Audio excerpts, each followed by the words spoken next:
예수님이 기다려지는 그런 계절입니다. 특히나 올해는 더욱 그러한 것 같습니다. 성탄절이 일주일 앞으로 다가오고 연말이 코앞인데, 예년에는 성탄 준비다 연말과 새해를 맞이하며 그렇게 분주하게 이리저리 추운 손발을 움직였었던 그런 기억이 나는데, 올해는 뭔가 이렇게 갑자기 추워진 날씨만큼 우리의 행동과 출입도 꽁꽁 얼어붙어 버린 듯합니다. 더욱 주님의 구원하심이 기다려지는 그런 시간들입니다. 기다림의 시간, 이 기다림의 시간을 잘 표현한 시 하나가 있습니다. 김소월의 개여울이라는 시, 제가 한번 읽어드리겠습니다. 개여울, 당신은 무슨 일로 그리합니까? 홀로 이 개여울에 주저앉아서 파릇한 풀포기가 돋아나오고 잔물은 봄바람에 해적일 때에 가도 아주 가지는 않노라시던 그러한 약속이 있었겠지요. 날마다 개여울에 나와 앉아서 하염없이 무엇을 생각합니다. 가도 아주 가지는 않노라심은 굳이 잊지 말라는 부탁인지요. 한 사람이 여울목에 나와서 누군가를 기다립니다. 가도 아주 가지는 않노라, 이런 묘한 여운을 남기고 떠난 님을 하염없이 기다리고 있는 그런 슬프고도 아름다운 노래시입니다. 그런데 어쩌면 우리 예수님도 이런 비슷한 말을 한 적이 있지 않는가 한번 생각해 봅니다. 사도행전 1장에 보면 이런 말이 있습니다. 1장 7절에 이르시되 때와 시기는 아버지께서 자기의 권한에 두셨으니 너희가 알 바 아니요. 11절 하반절에 너희 가운데서 하늘로 올려지신 이 예수는 하늘로 가심을 본 그대로 오시리라. 때와 시기는 너희가 알 바 아니다. 간대로 그대로 오시리라. 물론 이 시기를 모른다 해서 우리의 어떤 예수님 오심에 대한 믿음의 확신이 변하는 것은 아니지만, 예수님은 분명 우리에게 다시 오실 것이라는 것 우리가 분명히 알고 있지만, 그 기다림의 시간이 길어질수록 또 더 힘들어질수록 마음이 어려워짐을 느끼는 것이 우리 사람의 부족함인 듯합니다. 어쩌면 예수님을 처음 믿고 그 믿음이 시작되는 초기의 신자들보다는 오히려 믿음이 오래되고 그렇게 또 잘 믿을 것 같던 경험 많은 그런 믿음의 사람들, 이 사람들의 마음이 더욱 그러한 것 같습니다. 마치 이것은 코로나 유행 초기에는 너도 나도 할 것 없이 방역수칙을 잘 지키다가 그 시간이 길어지고 지쳐서 경각심이 떨어지고 확진자가 더 많이 속출함에도 이런저런 약속들이 잘 지켜지지 않는 것을 보는 것처럼 말입니다. 갈라디아서는 사실 그런 사람들을 위한 서신입니다. 구원의 본질을 이야기하고 있지만 이것은 처음 믿는 사람들, 이 구원이라는 것이 뭔지 모르거나 처음 받아들인 사람들에게 하는 말이 아니라 기존에 믿음을 가지고 있었던 사람들, 오래되었지만 하지만 지금은 조금 변질된 그런 사람들에게 엄히 경고하며 다시 한번 믿음의 삶을 일깨워주는 그런 서신입니다. 오늘 우리가 함께 읽은 6장은 그 마지막 장으로서 이제 바울의 하고 싶은 말을 모든 것을 함축하여 결론적인 내용을 이야기하고 있습니다. 5장에서 성령의 열매로 행해라, 그런 말씀에 이어서 6장은 이제 그렇게 서로 섬기는 그리스도의 법을 성취하라 라는 말씀이 있습니다. 2절의 말씀입니다. 너희가 짐을 서로 지라, 그리하여 그리스도의 법을 성취하라. 그리스도의 법을 성취하는 것은 무엇이냐면 짐을 서로 지는 것입니다. 형제간에 서로 간에 무슨 잘못이 있거나 범죄한 일이 있더라도 그것을 질책만 하는 것이 아니라 온유함으로 그것을 바로잡고 또 나 자신을 돌아보고 그러한 짐을 서로 함께 지라라는 것입니다. 어느 누구도 하나님 앞에서 더 잘난 사람도 또 더 못난 사람도 없기 때문에 이런저런 일들로 교만하지 말고 질책과 지적만 하지 말고 자기 자신부터 살펴라, 그런 말입니다. 그것이 서로 짐을 지라라는 말의 뜻입니다. 근데 5절에도 비슷한 말이 있습니다. 5절 말씀입니다. 각각 자기의 짐을 질 것이라. 근데 여기서 가만 보면 뭔가 이상합니다. 2절에서는 너희가 짐을 서로 지라 했는데 5절에 보면 각각 자기의 짐을 질 것이라 이렇게 말씀합니다. 앞에서 한 말씀이랑 뒤에 말씀이랑 맞지 않습니다. 이게 무슨 말일까? 이것은 바울이 쓰는 하나의 언어 유희적인 그런 말인데, 앞쪽에 2절에 서로 짐을 지라라는 말은 우리가 살아가면서 누군가가 잘못을 했을 때 그런 짐을 서로 나눠지라는 말이고, 5절에서 말하는 짐은 그렇게 세상에서 삶을 살아가다가 마침내 하나님 나라의 심판대 앞에 섰을 때 그때 자기의 살아온 삶에 대한 짐을 진다는 말입니다. 그러니까 결국은 나중에 자기 행한 대로 내 삶의 짐은 내가 질 것이기 때문에 너희는 지금 우리의 삶에서 이런저런 일들로 자랑하지 말고 교만하지 말고 서로의 짐을 지며 사랑하면서 그렇게 살아야 한다, 그런 말입니다.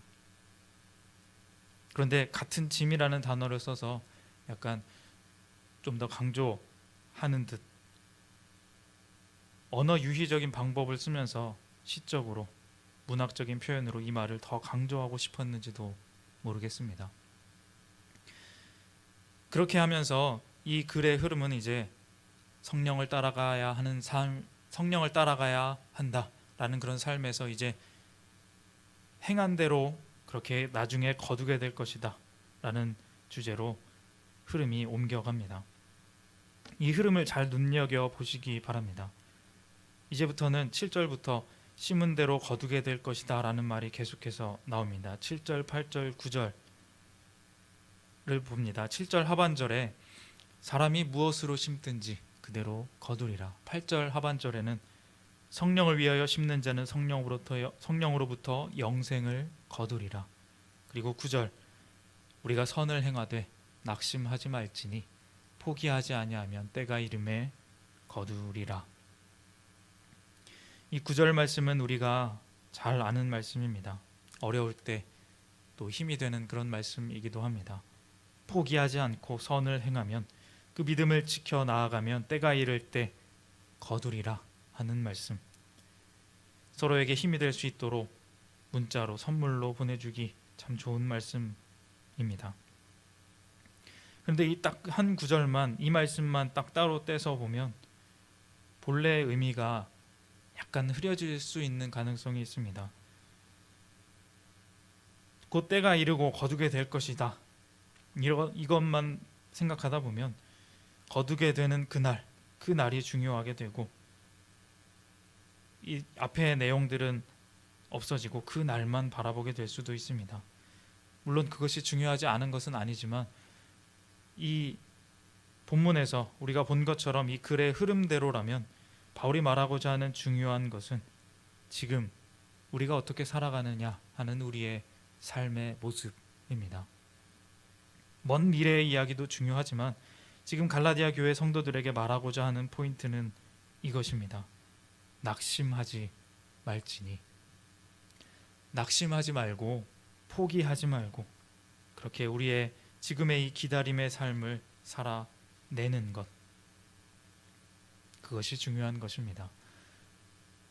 10절에 그러므로라는 결론에서 더욱 그 의미를 말하는 것임을 알 수 있습니다. 10절, 그러므로 우리는 기회 있는 대로 모든 이에게 착한 일을 하되 더욱 믿음의 가정들에게 할지니라. 그러므로 결론적으로 우리는 우리의 삶에서 모든 이에게 선한 일, 착한 일을 계속해야 한다. 성령의 삶을, 성령이 이끄시는 삶을 살아야 한다 라는 것입니다. 낙심하지 말고 포기하지 말고 성령의 이끄심대로 선하게 서로의 짐을 지며 심은 대로 거두는 그날을 바라보며 그렇게 살아가야 한다는 말입니다. 본문은 이러한 흐름의 뜻을 가지고 있습니다.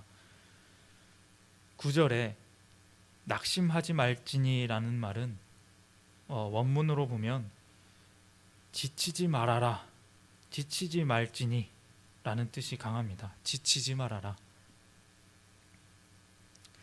사실 어떤 일을 하면서 처음부터 지친다 말하는 사람은 없습니다. 꾸준히 하는 사람, 열심히 살아가는 사람, 또는 신실하게 살았던 그런 사람들이 시간이 지나면 지친다 라는 말을 씁니다. 언제까지 이것이 계속될까? 다른 사람들은 정직하지 않게 요행 부려가면서 죄를 지어가면서 또 그렇게 평탄하게 잘 살아가는데, 아니 오히려 더 잘 사는데 정직하게 산다 하는 나는 예수님 믿으며 하나님의 뜻대로 지킬 것 다 지키고 두려워할 것을 두려워하며 남을 위해 그렇게 선을 행하면서 살아가고 있는데, 저 거짓말하고 또는 아첨하는 그런 사람들보다 그렇게 나은 것 같지 않습니다. 언제까지 이렇게 살아야 하는 것인가? 기약도 없고 확실하게 주어진 어떤 마지막 답도 없고 그저 그날을 기다릴 뿐입니다. 기약 없는 기다림이란 참 힘이 드는 일입니다. 얼마 지나면 해결되지 않을까 하던 이 코로나 바이러스도 백신까지 나와서 여러 나라에서 접종을 시작한 지금도 사실은 갈피를 잡지 못하고 언제 끝날지 모를 기약만을 바라보고 끌려다니고 있는 그러한 실정입니다. 처음에는 약속들이 잘 지켜지다가 가면 갈수록 그 약속들에 지치는 사람들이 발생하고, 성실하던 사람들은 또 그렇게 또 한 번 지칩니다. 이 연쇄 작용은 사람들을 계속 힘들게 하는 것 같습니다. 그래서 날이 갈수록 서로 짐을 져주기보다는 그 짐을 미루고 정직하게 살기보다는 요행과 가식으로 우리의 삶이 어느 순간 변해가는 것을 경험할 수 있습니다. 우리의 믿음 생활도 마찬가지입니다. 시간이 지날수록 점점 지쳐가고 그렇게 사랑을 미루고 진실하지 못함과 위선으로 우리의 삶의 예배를 드리고 있지는 않는지, 신앙생활이 그렇게 변해가지는 않는지 우리의 삶을 돌아봐야 하는 것입니다. 이렇게 기약 없는 기다림이란 힘듦 속에서 믿음을 지켜내기 힘들게 하는 여러 가지 요인들로 인하여서 점점 지쳐가는 우리의 마음을 해결하기 위해서 우리는 어떻게 해야 할까요? 어떻게 하면 지치지 않고 포기하지 않고 낙심하지 않고 그날이 가까이 옴을 신실하게 기다릴 수 있을까요? 바울은 오늘 본문에서 이렇게 말합니다. 6절 가운데 있는 6절의 말씀입니다. 가르침을 받는 자는 말씀을 가르치는 자와 모든 좋은 것을 함께 하라. 이 말도 많이 들어보셨죠? 이 말씀 분명 그런 말씀입니다. 복음과 말씀을 전하는 유대 지도자들에게 어떤 음식이나 여러 물질적인 것들로 도와줘라. 오늘날로 말하면 목회자들일 수 있겠죠. 하지만 이 말은 물질적인 것만을 말하는 것이 아니라 여기서 말하듯이 모든 좋은 것입니다. 좋은 것, 좋은 것을 나눈다. 삶의 모든 좋은 것, 기쁨을 나눈다. 함께 위로하고 격려함으로 그 삶의 순간을, 그 기다림의 순간들을 서로 힘을 주어서 기쁘게 하는 것입니다. 바울의 편지 자체가 그렇습니다. 힘을 주는 편지입니다. 바울의 편지의 처음과 마지막은 항상 위로와 평안을 묻는 그러한 공간이 있습니다. 갈라디아서는 좀 적은 편이긴 하지만 보통은 굉장히 많은 부분을 할애해서 바울은 성도들을 위로하고 또 축복합니다. 그것은 그냥 인사치레가 아니라 형식적인 것이 아니라 정말 꼭 필요한 부분입니다. 글로, 언어로 할 수 있는 한 가장 큰 위로와 기쁨, 그 진실함을 나누는 그런 여유가 그 인사 가운데 있는 것입니다. 지친 사람들의 특징은 여유라는 것이 없다는 것입니다. 삶의 행복과 기쁨이라는 것을 넣을 틈이 없습니다.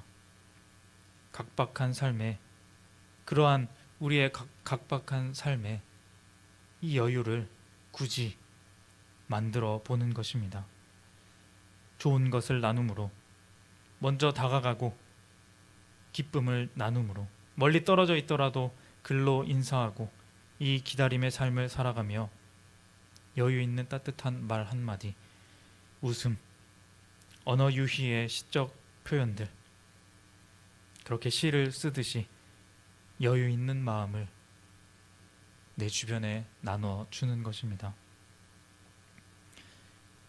김소월의 시처럼 아직 님은 돌아오지 않았지만, 아직은 기다리고 있지만, 그 이 기다림의 시간들 나의 삶을 한탄하며 마지막 날만을 바라보는 것이 아니라 지금 이 기다림의 순간들을 아름다운 말들로, 노래들로 그렇게 채워가며 시를 쓰듯이 계절과 시간을 노래하듯이 살아가는 것, 따뜻한 말들, 성령의 인도하심 따라 예수님의 사랑을 전하며 살아가는 것, 그것이 이 기다림의 계절에 우리에게 필요한 것이 아닐까요? 사랑하는 성도님 여러분, 세상은 코로나라는 질병으로 막혀 있어서 지치고 또 지쳐 있는 사람들이 많이 있습니다.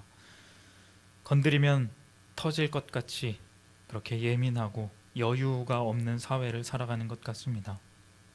그런데 우리 그리스도인들도 똑같이 그렇게 여유 없는 삶을 살아갈 필요가 있을까요? 우리는 무언가 조금 달라야 하지 않을까요? 불평하고 또 비판만 하는 것이 아니라 오히려 이 시간들을 통해서 이 시간들이 우리에게 여유 있게 더욱 자신을 돌아보는 발전의 계기로 삼을 수 있지는 않을까요? 교회에 나와 예배는 드리지 못하지만 지금 가정에서 가족들과 또는 홀로 예배드리며 그렇게 혼자 있는 시간에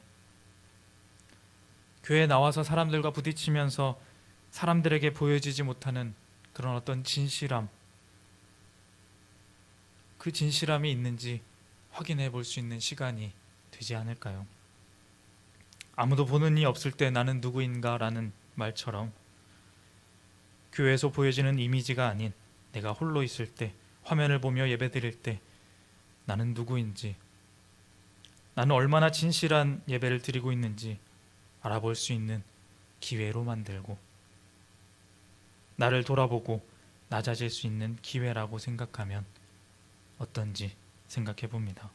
또한 이 기회는 진실한 사랑의 말들로 세상에 진짜 기쁨과 진짜 여유를 전달할 수 있는 그런 기회가 아닌지 생각해 봅니다.